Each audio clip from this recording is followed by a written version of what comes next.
quelles sont les causes qui peuvent faire qu'une femme qui était soumise au départ, chemin faisant, pour une raison, pour une autre, tombe dans l'insoumission? Qu'est-ce qui peut amener à une femme de tomber dans l'insoumission? Maman, vous savez, la responsabilité de l'homme en tant que chef, elle est très grande. D'abord, quand une femme tombe dans l'insoumission, toi, l'homme, pose-toi d'abord la question. Pourquoi? Parce que moi, je dis toujours la soumission. Nous, les femmes, on répond. Une femme, elle est incubatrice. Tout ce que tu lui donnes, elle multiplie ça. Si tu donnes l'attention à ta femme, on a parlé ça déjà, l'attention, beaucoup d'amour, le respect. Maman, une femme pareille ne peut pas tomber dans l'insoumission. Mais quand vous arrêtez de l'aimer, de prendre soin d'elle, de la minimiser, malmener, maltraiter, la diminuer, peut pousser la femme à devenir insoumise. Donc, c'est ce que je peux dire. Donc, dans tout ça, l'homme a aussi un grand rôle à jouer. Tu ne peux pas aimer et puis bien aimer ta femme et ne pas attendre la soumission d'elle. Never. Tout à fait. Donc, si cela arrive, quelque part, c'est toi qui as aussi ouvert la porte pour que cette femme-là, qui était une fois soumise, devienne insoumise. Donc, c'est ce que je peux dire. En tout cas, la femme a besoin de maintenir sa soumission à son mari et aussi, c'est mieux de l'aider. Par ton attention, cher mari, par tes petits soins, par le respect, par la considération. Elle est à moitié. Elle est à moitié. C'est pourquoi Dieu a dit, aime ta femme comme tu t'aimes toi-même. Alors, c'est pourquoi tu es en train de savourer la soumission, puisque tu l'as mise sur un bon plateau. Alors, ma chère Mikeren, est-ce qu'une femme est soumise par le fait qu'elle dit oui à tout? Toute la femme qui dit oui à tout ce que son mari dit, c'est celle-là, la femme soumise? Ou bien la femme est insoumise quand elle peut dire aussi non, quand c'est nécessaire, quand elle peut même donner une opinion, quand elle donne une opinion contraire à celle de son mari. Là, elle devient insoumise. C'est comment? Non, moi je dirais d'abord, on a vu de le début que la soumission, pour moi, c'est la totale dépendance. Normalement, une femme ne doit pas ou elle ne peut pas dire non à son mari. Mais avec la réalité aujourd'hui, parce que de la définition elle-même, tu te mets sous. Donc, une femme ne peut pas dire non à son mari. Mais avec la réalité d'aujourd'hui, dans la société aujourd'hui, il y a beaucoup de choses qui se passent, qui peuvent pousser à une femme à dire non. Surtout si leur vie de couple est impliquée. Surtout si la vie de leurs enfants est impliquée. Et vu par exemple, peut-être la décision que l'homme prend n'est pas bénéfique pour le bien-être de la famille. La femme peut donner son opinion. Être soumise ne veut pas dire que tu n'as pas un mot à dire. Le mari doit écouter aussi sa femme. Et le dé, moi je dis, ça dépend de comment le dé gère leur maison. C'est ça, je peux dire ça. Et la femme peut toujours donner son opinion. Mais à la fin, je vais encore répéter, tu laisses son autorité de chef s'exercer. Ok. Très bien. C'est pourquoi nous avons besoin du dialogue dans le couple. Exactement. Quand il y a un problème, quand il y a un besoin, quand il faut prendre une décision, il y a le dialogue. Bon, dire non à ce que tu peux dire non est important quand ça affecte le bien-être de la famille. Et quand, par exemple, le mari qui te dit, bon, je vois que il y a un besoin là, donc le Dieu que nous prions là, ça traîne pour que nous puissions avoir ce dont nous avons besoin. Bon, j'ai trouvé un ami qui m'a proposé d'être dans une loge, par exemple, ou bien faire le fétiche, pour avoir rapidement de l'argent, ou bien s'enrichir vite, vite, vite, vite. Est-ce qu'on peut abandonner Christ, comme ça on va s'enrichir et puis bon. Donc, est-ce que dans ces cas-là, la femme qui dit non est-elle insoumise? Ou c'est la femme qui dit oui, abandonnons la foi chrétienne pour aller dans une autre doctrine qui est soumise à son mari? Maman, quand la parole de Dieu parle de la soumission de la femme, la Bible dit « Femmes, soyez soumises à vos maris comme au Seigneur. » Oui. Alors, si toi, tu ne m'amènes pas dans la voie du Seigneur, donc ça ne peut pas marcher, parce que ce n'est pas comme le Seigneur. Comme le Seigneur ne peut pas accepter que j'entre dans les choses que lui-même interdit. Par exemple, tu viens, tu me dis, on va aller tuer. Ce n'est pas comme le Seigneur. Ça, je ne peux pas me soumettre. Si ta soumission, tu me demandes de laisser tomber le Seigneur, donc ce n'est plus comme le Seigneur. Donc là, je ne peux pas me soumettre. Mon non n'est pas une... je ne suis pas insoumise quand je dis non à telle chose. Et aussi, ça doit être comme au Seigneur. Qu'est-ce que la Bible me dit? Est-ce que la Bible me dit d'aller voler? Est-ce que la Bible me dit d'aller tuer? Et si toi, tu m'amènes ce qui est contraire à ce que la parole de Dieu me dit, donc tu ne peux pas me traiter d'insoumise, même Dieu ne va pas m'en tenir rigueur. Tout à fait. Gloire à Jésus, gloire à Jésus. Très bien dit, en tout cas. Ok. Est-ce qu'un homme imposant, excusez, un homme imposant, un homme dictateur, un homme d'un caractère dur, peut-il jouir facilement de la soumission de sa femme? Si nous prenons l'exemple du mari qui va faire, vous êtes bien, vous avez commencé la vie ensemble et tout. Bon, il y a eu, en allant, il y a eu un accident de parcours, il a fait un enfant ailleurs. Alors, là-bas, ça a capoté, ça a chambardé. Il récupère son enfant. C'est son sang. C'est l'enfant, c'est le même sang que les enfants de la maison. Mais il l'amène en bon dictateur, sans prévenir la femme, sans prévenir ses enfants. Il amène, on voit seulement l'enfant qui entre. Allez, dites bonjour à votre frère ou à votre soeur. Bon, c'est là que tu apprends qu'il y avait un enfant quelque part. Et il vient ici, c'est pour rester ici, point barre. Personne ne branche.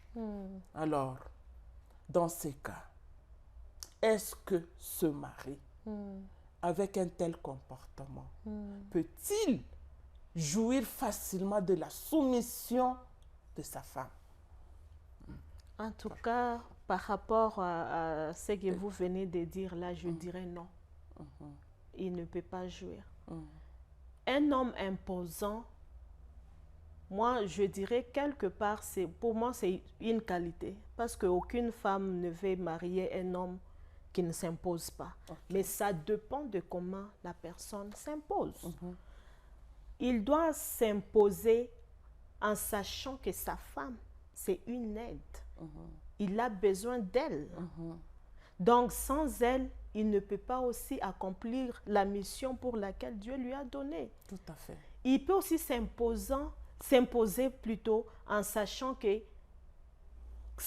savoir comment traiter sa femme différemment de ses travailleurs, peut-être, des autres personnes. Il peut aussi s'imposer en sachant que cette femme, j'ai besoin d'elle. Donc, ne pas la minimiser, ne pas la bafouer, ne pas la négliger, ne pas la considérer, donc comme ce que vous venez de dire là, amener juste un enfant à la maison. Là, tu n'as pas d'abord considéré ta femme. Directement, tu touches ses émotions. Et là, tu ne peux pas jouir.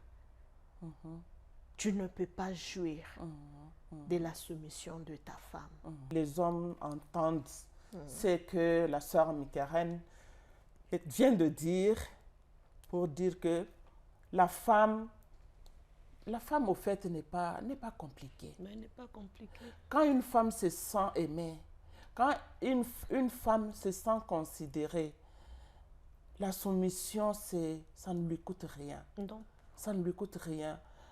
Et un homme qui considère aussi sa femme, je crois qu'il y a une manière, une bonne manière d'agir. Comme dans le cas où nous avons évoqué là de l'enfant. Puisque l'enfant, c'est un innocent. L'enfant, c'est le même sang que tous les autres enfants qui sont à la maison. Mais cet enfant risque d'être même victime de la maltraitance de la maman ou des enfants de la maison. Pourquoi? Parce que le papa n'a pas bien collaboré, n'a pas bien préparé le terrain. N'a pas bien préparé le terrain. Et je crois que l'amour que le mari donne à sa femme, c'est ce qui facilite tout. Oui. C'est ce qui facilite même la soumission. La soumission, là, c'est vraiment la réponse à l'amour que l'homme donne à sa femme. Dans l'amour, il y a l'attention. Dans l'amour, il y a les soins. Dans l'amour, il y a la protection, la sécurité, l'assurance. Donc, tu ne peux pas faire à l'autre. Ce que tu ne veux pas qu'on te fasse, ne le fais pas à ta femme. Puisque si c'est vice-versa, ça ne va pas marcher. Ça ne va pas marcher. Et les hommes doivent savoir que non. En tout cas, leur rôle à jouer est très important. Très important en tant que chef de la famille. Alors, ma chère Mikeren, quel est votre dernier mot comme conseil à un couple qui s'aime bien, mais qui ont un petit souci lié à la soumission? Je dirais à ces couples de réinviter d'abord le Seigneur dans leur couple, revoir les choses. Comme on dit en anglais, where did we go wrong? Donc, parce que, maman, le débit est très important. Deux fois, les choses se compliquent parce qu'on avait aussi mal commencé. Donc, il faut revoir les choses à la lumière de la parole de Dieu. L'homme doit répondre à sa responsabilité d'homme. Être chef, ça demande beaucoup. Ce n'est pas seulement par le dire « je suis chef ». Non, tu dois acter comme chef. Faire ton travail de chef. Aime ta femme. Et la femme aussi, je dirais seulement retourner à la parole de Dieu. Revoyez votre foyer et reposez vos fondements pour pouvoir avancer. Et pour ceux-là qui ne sont pas encore mariés, je leur dirais que faites bien votre choix. Tout à fait. Parce que le choix est très important, maman. L'homme, par rapport à la vision que tu as, de comment tu veux que ta vie soit, fais le bon choix de quel genre de femme tu es en train d'amener dans ta vie. Jeune fille aussi de même. Le problème aussi, c'est les choix, maman. Le choix est très important. Tout à fait. Parce que du moment où tu présentes cet homme-là, cette femme-là à Dieu, voilà mon mari, automatiquement Dieu ne peut qu'approuver. Et si toi, jeune fille, tu ramènes un voleur, tu seras soumise à ces voleurs-là. Parce qu'en ce moment-là, il devient ton mari. C'est automatique. Donc, il faut vraiment faire le bon choix. C'est ce que je peux dire. En tout cas, vraiment, nous sommes bénis, nous sommes bénis. Ça, c'est vraiment très, très important. Le problème du choix, c'est un problème très important. Et la sœur Mikeren a dit qu'il faut inviter le Seigneur dans votre couple, dans votre vie. C'est le Seigneur qui peut vous aider à bien... Peut-être vous avez mal commencé. On peut mal commencer, mais avec le Seigneur et continuer très bien et finir très, très bien. Très, très bien. Oui. Alors, chers spectateurs, notre sujet est très vaste. Et vous avez entendu le pasteur parler en tant qu'homme. Maintenant, la sœur Mimi a parlé en tant que femme. Et si je peux juste résumer cela en disant ceci, que la Bible nous recommande que la femme soit soumise à son mari comme l'Église est soumise à Christ. C'est pour dire que c'est une loi divine. Ça vient de Dieu. Ça ne vient pas de l'homme. Ça ne vient pas de l'homme. Alors, à la femme, je dirais que soumets-toi. La soumission, c'est un mode de vie. Ce n'est pas de l'esclavagisme. Quand tu le fais de manière délibérée, tu ne vas pas sentir que ça devient comme si c'était une corvée. Une corvée. Non, c'est vraiment une mode de vie. Et à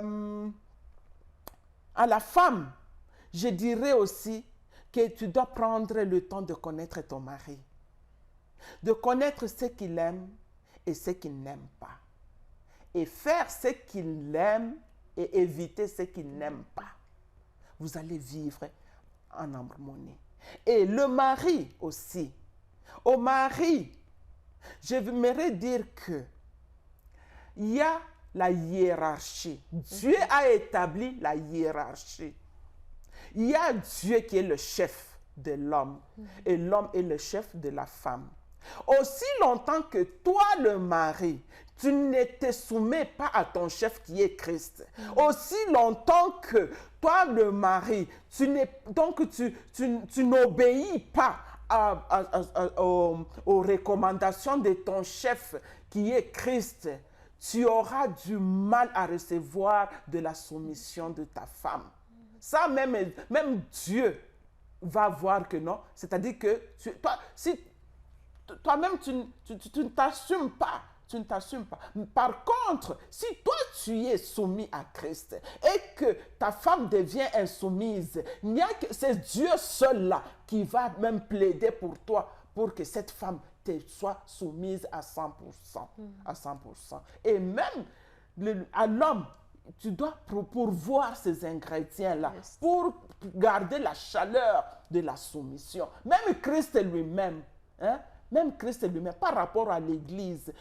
Christ aime l'Église. Christ, donc, est patient avec l'Église. Avec l'Église, c'est toi, c'est moi.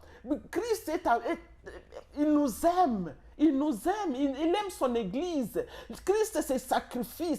Il est allé même à la croix pour sauver son Église. hein.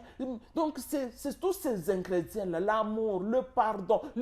Christ nous pardonne chaque jour, chaque jour. C'est en tant que, c'est ça même l'exemple, c'est ça l'exemple que, comme ingrédient, a donné à la femme. Et la femme, quand elle reçoit l'amour de son mari, le pardon de son mari, l'attention de son mari, donc le sacrifice de son mari, il n'y aura pas de problème, puisque c'est un Dieu d'équilibre, c'est un Dieu d'ordre. À l'homme, il a donné l'amour et le sacrifice, et à la femme, il a donné la soumission et le respect. Les tout, ça se complète pour créer un environnement vraiment très, très, très beau à vivre. En tout cas, nous sommes vraiment bénis, nous sommes vraiment bénis. Et, excusez, alors, Sœur Mimi, est-ce que tu peux prier pour les couples? Il y a des couples qui s'aiment bien. Vraiment, ils s'aiment. Mais ils ont un petit souci lié à la soumission. À la soumission. Est-ce que, servante de Dieu, est-ce que vous pouvez prier pour ces couples-là? Amen. Prions au nom de Jésus. Tendre Père, c'est avec action de grâce que nous nous approchons à ces trônes de grâce. Nous te prions, ô Père, d'intervenir dans ces couples. Éternel notre Dieu, parmi ceux-là qui nous suivent, si un d'eux ont un petit souci de soumission ou de l'amour, je te prie, ô Père éternel, cher Saint-Esprit, de les visiter, de les assister, de les apprendre comment aimer, comme Christ a aimé l'Église. Apprends à cette femme comment se soumettre à son mari, car la Bible nous dit que le Saint-Esprit va vous apprendre toutes choses. Cher Saint-Esprit, ce qu'on n'a pas appris à l'école, c'est que nos parents nous ont pas appris. Toi, cher Saint-Esprit, tu peux nous apprendre. Je te prie, ô Dieu, ramène de l'amour dans ces couples, ramène la soumission dans ces couples, ramène de l'ordre dans ces couples, afin que ton nom soit glorifié, afin que ton nom soit élevé. Éternel notre Dieu, nous voulons vivre selon le modèle du Christ. Nous voulons vivre selon que tu nous as recommandé. Nous voulons faire ta volonté éternelle. Jésus, je te prie pour ces bien-aimés, pour cette femme qui nous suit en ce moment, pour cet homme qui est en train de nous suivre en ce moment. Ramène la paix, Jésus. Accorde la joie de vivre, la joie d'être marié au nom puissant de Jésus. Que la grâce, la faveur, la protection demeure dans ces couples au nom puissant de Jésus. Yahweh, si leur problème provient d'un problème spirituel, Yahweh, délivre-le. Délivre-le, accorde ta délivrance au nom puissant de Jésus, afin que nous puissions glorifier l'Éternel au travers nos couples au nom de Jésus. Papa, je te dis merci, je te rends de multiples actions de grâce. C'est au nom puissant de Jésus que j'ai ainsi prié. Amen. Amen. Amen, amen. En tout cas, nous sommes bénis, nous sommes bénis. Je crois que mon frère, ma soeur qui nous a suivis, en tout cas, vous êtes bénis. Amen. Ah, ma chère Mikeren, en tout cas, nous sommes bénis. Amen. Le peuple de Dieu est béni. Amen. Merci beaucoup. En tout cas, la porte de la mère Poulpal est ouverte. Amen. Ce n'est pas la première fois et la dernière fois. Amen. Oui, nous aurons encore à avoir l'opportunité d'édifier le peuple de Amen. Dieu. Oui, en tout cas, merci beaucoup. Merci, pour tes conseils. Merci pour ce que tu as donné comme compréhension de la soumission. En tout cas, que Dieu te bénisse. Amen. Et nos spectateurs, nos abonnés. Continuez à vous abonner, continuez à partager, hein, partagez. En tout cas, que Dieu vous bénisse abondamment. Merci. Merci.